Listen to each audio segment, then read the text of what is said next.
munaasabad meeqaam sira loo soo agaasimay isla markaan ka qabsatay geedka nabadda ee degmada Gardag ayaa jeedkeedu daarnaa mid lagu taageerayo musharaxa guddoomiyaha xisbiga talada dalka haya ee kulmiyay wasiir Xasan Maxamed Cali Gaafadhi oo maalintii shalay si rasmi ah u shaaciyay inuu sharaxay yahay guddoomiyahaasi. Munaasabadan ay ka soo qayb galeen haldoorka waayeelka waxgaradka iyo culimada warweynta degmada Gardag isla markaana ay kala hadhin bulshada ku dhaqan degmada Gardag ayaa waxay cudurada taageero u hayaan musharaxaasi ku muujiyeen munaasabadaasi isla markaana iyagoo dhammaantoodba hadalka iska daba qaatay waxay waxaanu ku taageeraynaa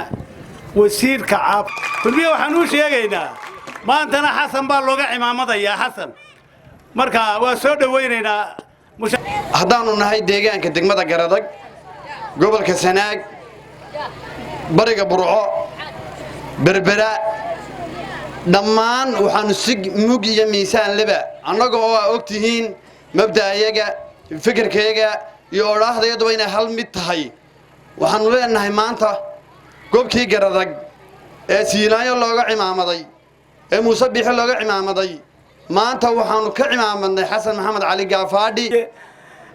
musharaxa guddoomiyaha xisbiga kulmiye u sharaxan Xasan Maxamed Cali Gaafadhi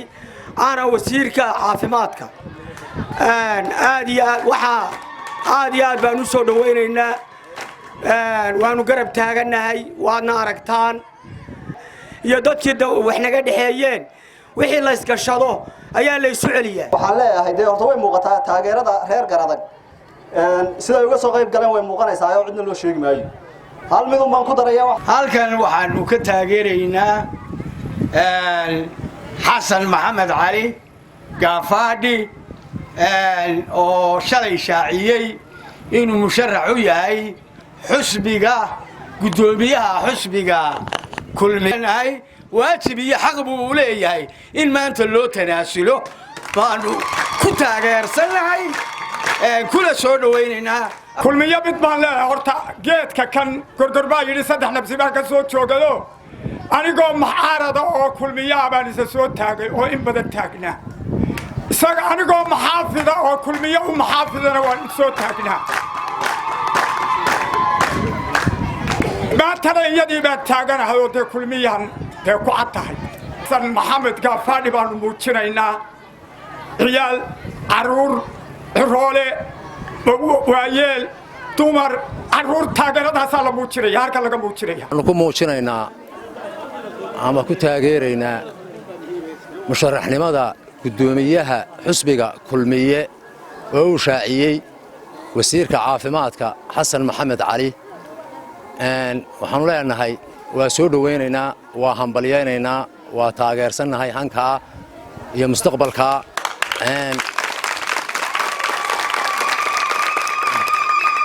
aad iyo aad baan u soo dhaweynaynaa waana taageeran aynu isugu nimi waa taageero lagu taageerayo wasiirka caafimaadka Xasan Maxamed Cali Gaafadhi oo u sharaxan kursiga guddoomiyaha xisbiga kulmiye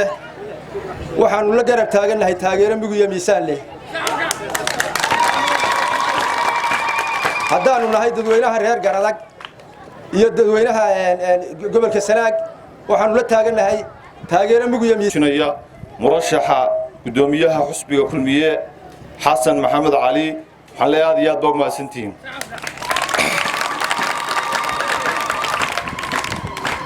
rubaantii dadka halkan isugu yimi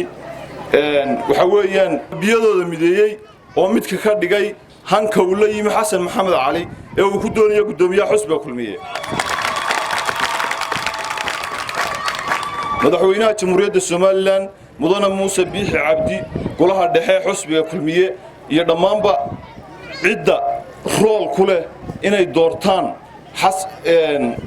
ay doortaan hoggaanka xisbiga kulmiye waxaanu leenahay waa halka jaanis oo aad guushii kulmiyay waxay ku jirtaa Xasan Maxamed Cali oo la doorto anigoo ku hadlaya magaca haweenka gobolka Sanaag gaar ahaan degmada Gardag waxaanu halkan taageero mug iyo miisaan leh aanu halkan oo mar walba lagu guuleysto taageeradeeda iyo isumaadkeeda geedkan uu yahay geedkii guusha geedkii hooyada Soomaaliland laga asaaso waxaanu halkan taageero mugiyo miisaan leh aanu ku taageerinaa gudoomiyaha xasan maxamed cali oo u sharaxan gudoomiyaha koowaad xisbiga kulmiye ahna wasiirka caafimaadka Somaliland waxa wareerisay xisbigii kulmiye iyo shacabkii Somaliland quus bay kala joogaan geedkeen maanta taaganahay waanu garanahay oo gob garadag waa halkii lagu gardaadiyay Somaliland waa bartii lagu doortay madaxweyne Axmed Maxamed Maxamuud Siilaayo waa halkii lagu doortay madaxweyne Muuse Biixi Cabdi maantana waxaanu haddana mar saddexaad anagu taageero ugu muujinaynaa sidii xisbiga kulmiye ugu soo noqon lahaa tagada haatan madaxweynuhu joogo ee madaxtinimada ama halka u sareysa dalka kuna soo dhaweynaa musharaxnimada gudoomiye xasan maxamed cali gafaadhi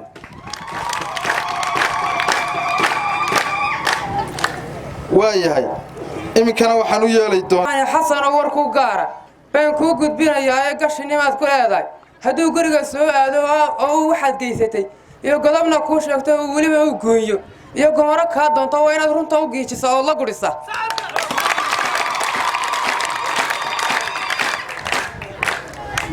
waa inaad runta u geejisa oo la gurisa ee gabgableeya waa ka dila xaajo gala tahay garta maalintii la isla tago ee guurti talinayso waa inaad midkii kula gudboon gobada sheegtay ma gudboona adiga iyo midkay gudub eryaayeen